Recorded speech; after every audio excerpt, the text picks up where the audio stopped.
안녕하세요. 저는 일산에 사는 30대 남자입니다. 제가 더 이상 저와 같은 피해자가 생기지 않았으면 좋겠다고 생각해서 익명의 힘을 빌려 이곳에 글을 올리게 되었습니다. 저는 여기에 올라오는 사연들을 읽는 것으로 하루를 시작하곤 했었는데요.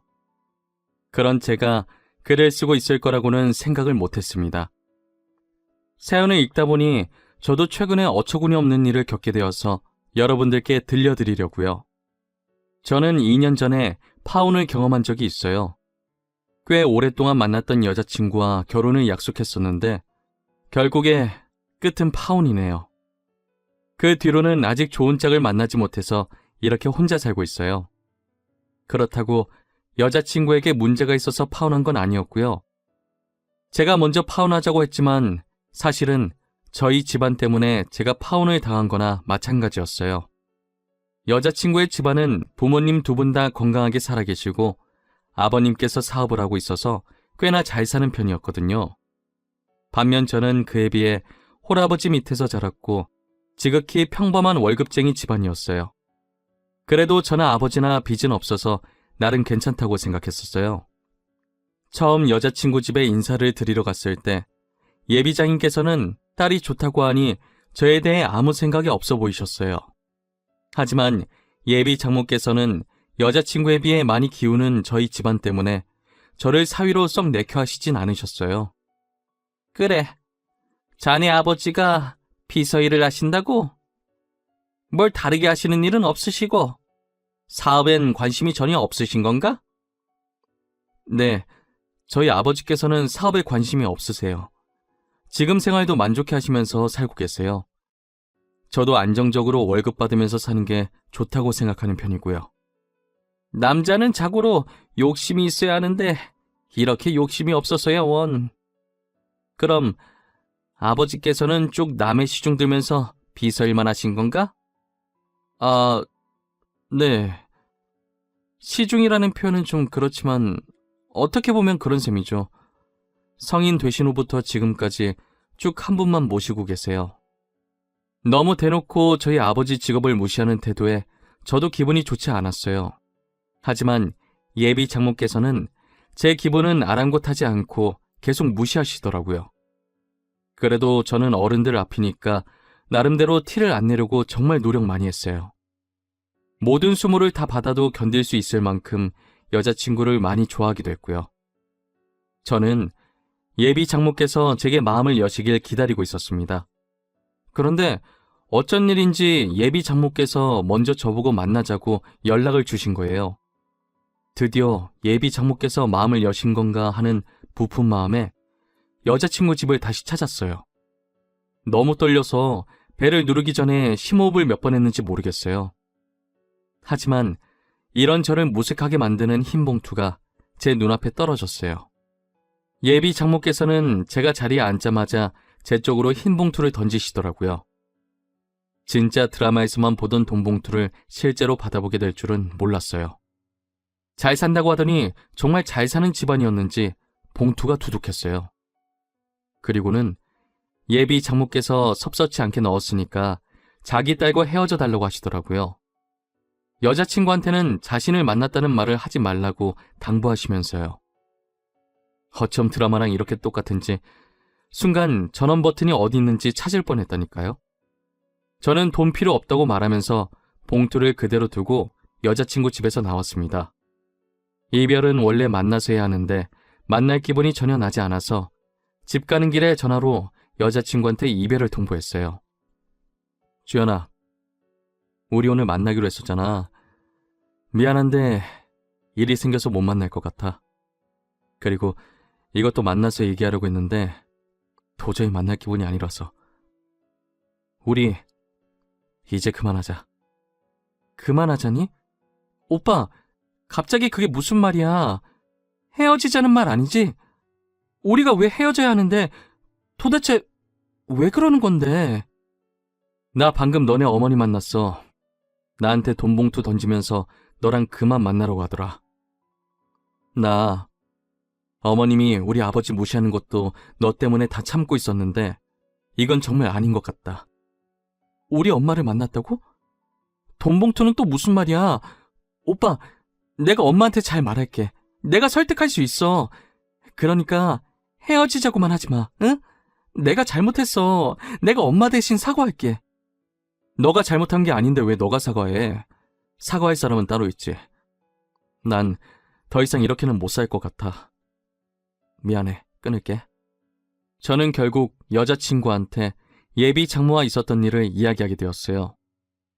여자친구는 곧장 예비 장모에게 따진 것인지 얼마 지나지 않아서 예비 장모에게 연락이 오더라고요.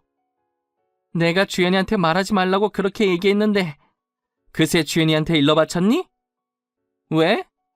그 돈으로는 부족했던 게야? 그럼 더 줄게. 얼마면 되는데?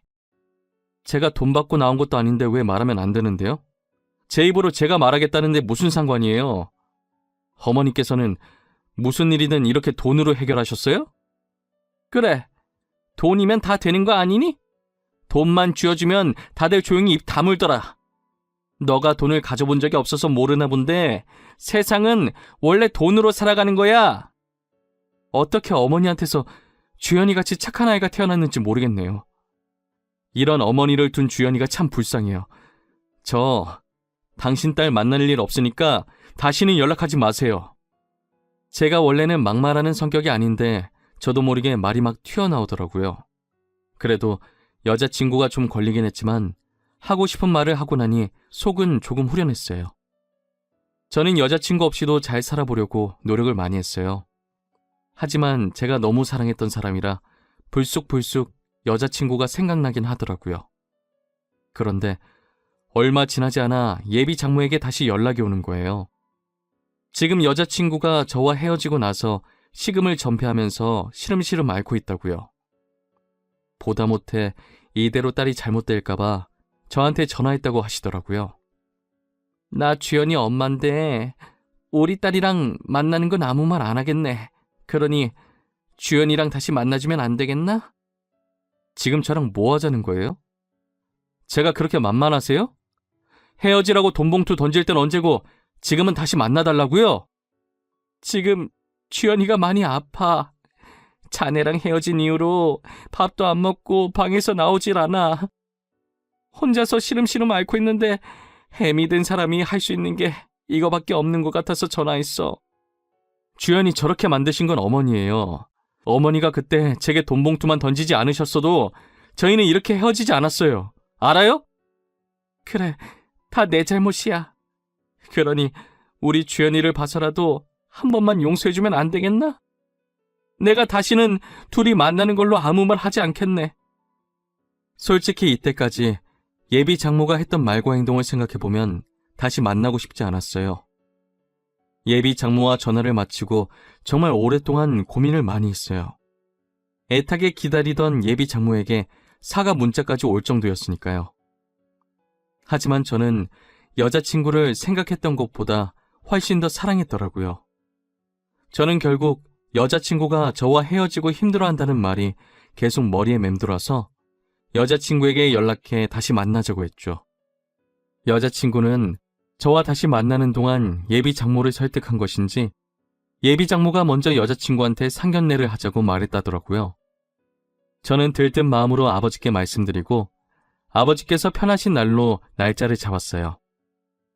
아버지는 상견례 가서 기 죽으면 안 된다면서 백화점에 가자고 하시더라고요. 그러더니 남성 코너에서 정장 2벌을 들고 저를 부르고 계셨어요. 아버지, 2벌이나 사시게요?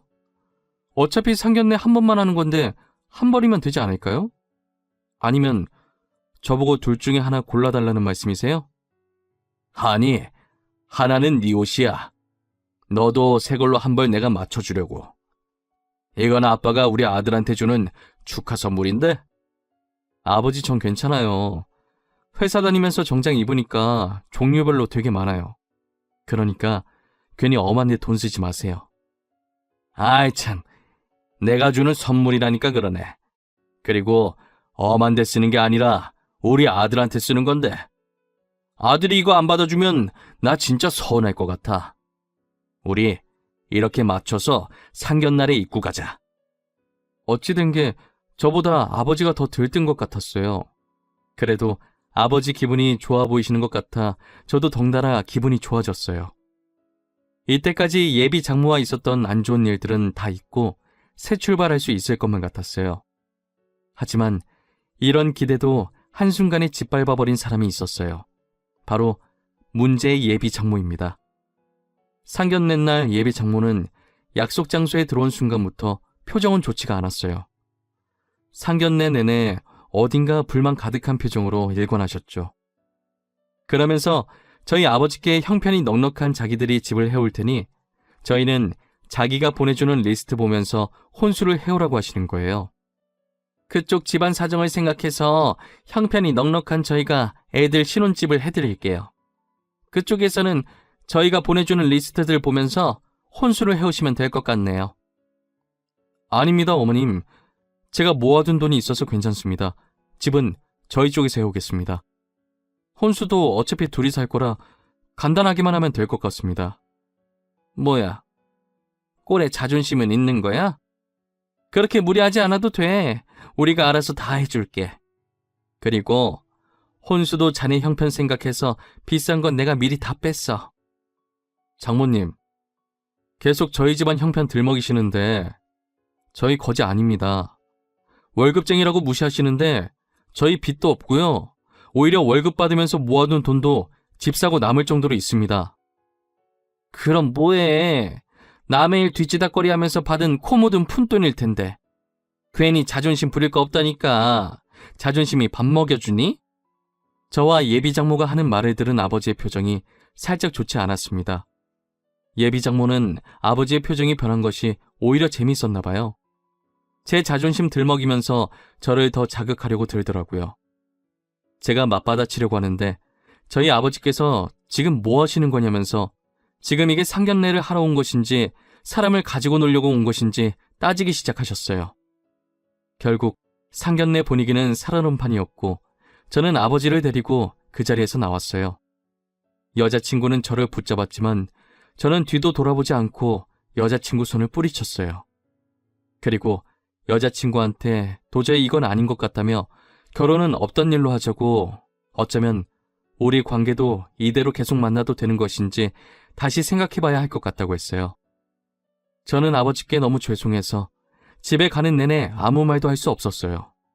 그렇다고 아버지도 딱히 제게 말을 걸지 않으셨고요. 차 안 공기는 히터를 아무리 세게 틀어도 냉동 창고 마냥 차가웠어요. 집에 도착한 뒤 한참 말이 없던 아버지께서 제게 입을 열었습니다. 준호야, 결혼은 둘이 좋아서 오로지 둘만 보고 하는 거라 내가 뭐라고는 하진 않겠지만 예비 장모를 보니 결혼하고 나서 너가 너무 시달릴 것 같아서 걱정이구나. 저도 오늘 겪어보니 결혼은 아닌 것 같아요. 이미 여자친구한테는 파혼하겠다고 말해놨어요. 괜히 저 때문에 이런 수모를 겪은 것 같아서 죄송해요. 네가 죄송할 게 뭐가 있어? 네 잘못도 아닌데. 오히려 내가 너한테 미안하지.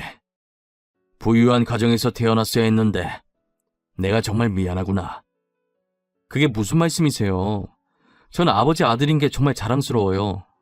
그러니까 그런 생각 다시는 하지 마세요. 아셨죠? 제가 파혼한 후에도 아버지는 하시던 비서일을 꾸준히 계속하셨어요.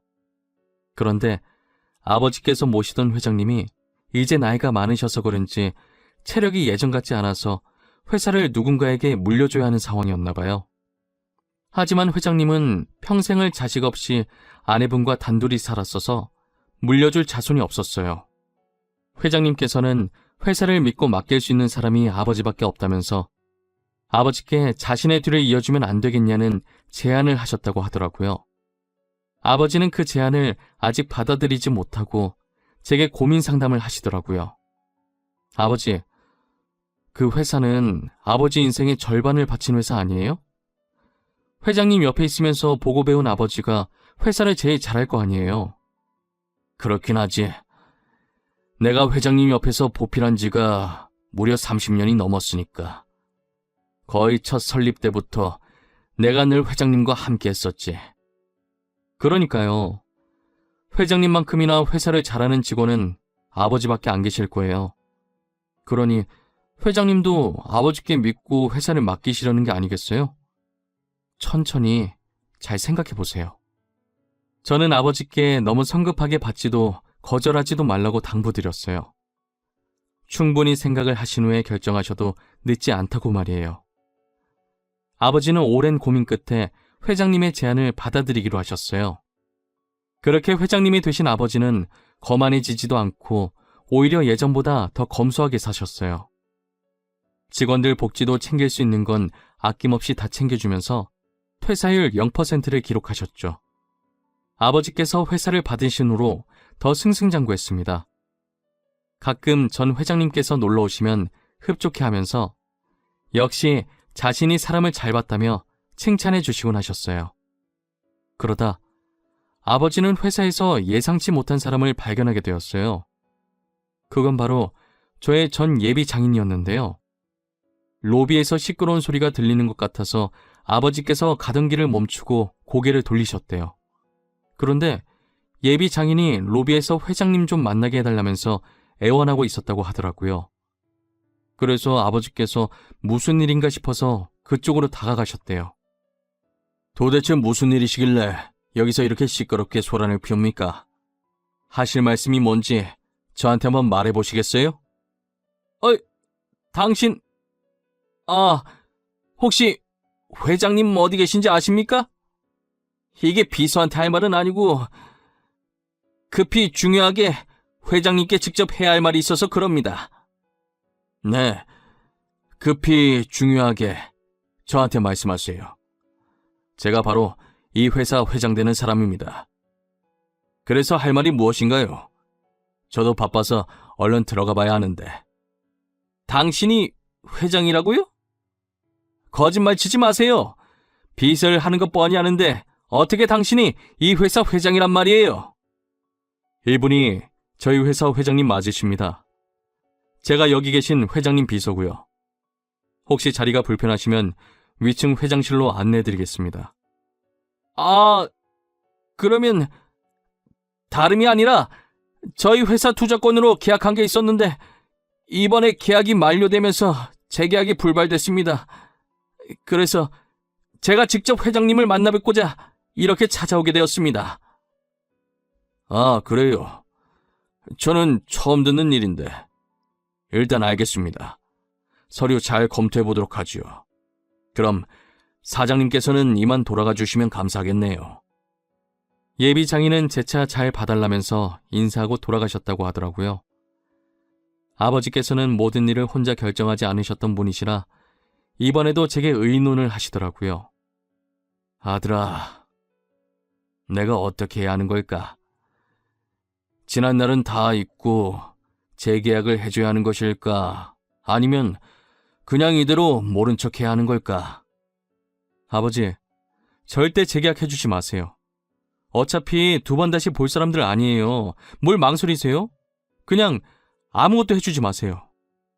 하지만 내가 투자를 해주지 않는다면 그 회사는 망하게 될 것이야. 우리 회사가 제법 많이 투자를 해주고 있었더라고. 이제껏 저희한테 했던 말과 행동들 기억 안 나세요? 그 집안에 당한 것들 벌써 잊으신 거냐고요. 저는 절대 반대예요. 아버지는 저의 완강한 반대에도 생계가 달려있다 보니 많이 망설이는 눈치셨어요. 저는 결국 아버지께 며칠만 더 고민해보라고 말하고 방으로 들어갔어요. 하지만 예비 장인에게 들은 것인지 그걸 못 참고 다음날 예비 장모가 아버지를 찾아왔다고 하더라고요. 그러더니 사람들이 보든 말든 무릎부터 꿇고 사정하기 시작했다고 해요. 사돈, 우리 사돈 될 뻔한 사이잖아요. 그러니까 저희 한 번만 도와주세요. 네? 이번에 계약 못하면 저희 회사 진짜 망해요. 직원들 월급도 줘야 하는데 제발 살려주세요. 일단 제가 서류 잘 검토해 보도록 하겠습니다. 그러니 이만 돌아가세요. 지금 사람들 다 보고 있습니다.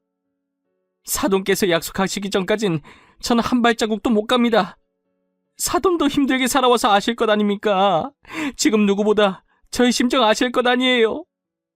죄송하지만 전 힘들게 살아온 적이 없습니다. 누가 보면 저희가 가난뱅이였는 줄 알겠어요. 단지 월급쟁이라서 힘들게 살았을 거라고 생각하십니까? 지금 힘들어 보이시는 건 그쪽인 것 같네요. 사돈, 그쪽이라니요.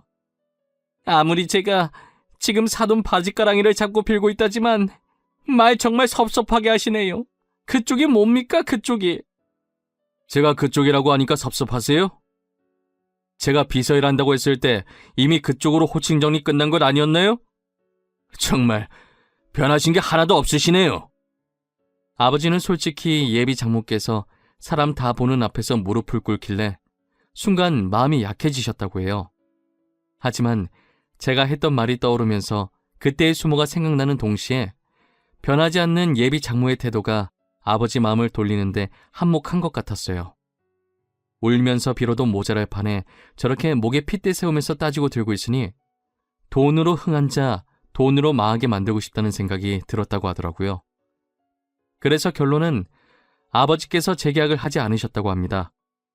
투자를 받지 못한 예비장인의 회사는 그렇게 직원 월급도 못 주고 망하게 되었다고 하더라고요.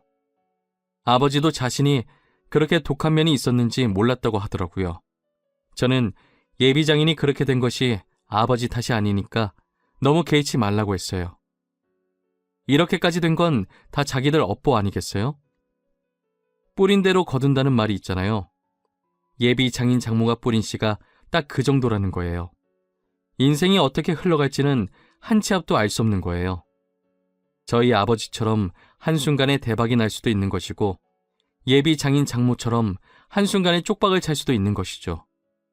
여러분들은 남을 무시하지 말고 서로의 가치를 인정해 주셨으면 좋겠어요. 그렇다면 언젠간 기적이라는 것이 일어날 수도 있답니다. 지금까지 저의 이야기를 들어주셔서 감사해요.